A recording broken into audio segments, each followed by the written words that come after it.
Hello and welcome to a Mitsubishi Electric Quick Tips video. Today we're going to talk about how to clear a system setting error on a Mitsubishi motion controller. The first thing you're going to see on the LED display after installing a Motion OS is the L01 error. This essentially means you're missing some key system settings that need to be established within the software.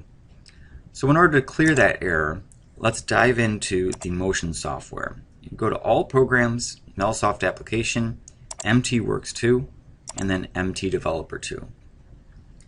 Now from here I'm going to specify a new project.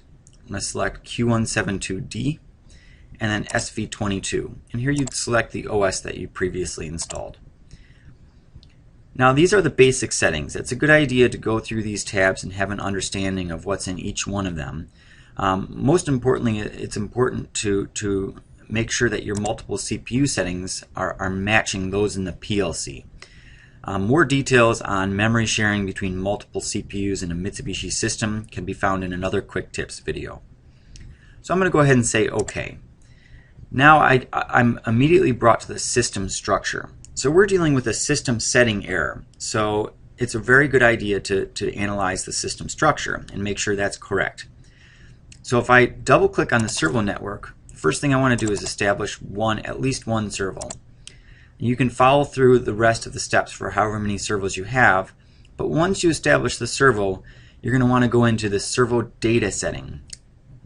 Now from the servo data setting, you're going to want to take a look at the servo data. So if I double click on this area, you can see where I would set all of my various unit settings, pulses per revolution, my travel per revolution. Keep in mind that pulses per revolution and travel per revolution relate to the load that's moving. For example, if you're on a ball screw and you specify inches here. The travel per revolution is for one revolution of the motor, how far does your workpiece or how far does your actual ball screw move. This is after the gear. So that's just one thing to keep in mind. So I'm going to leave it on pulses just for now, just to clear this error. And I'm going to go down and I'm going to specify that I want instead of a proximity dog type, I'm going to specify that I want a data set type.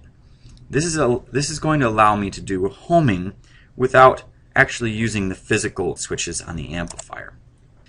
So once you do that, it's a good idea to then go up to this little icon and do a relative check to make sure that you don't have any errors. You'll see down at the bottom, relative check end, error 0, warning 0.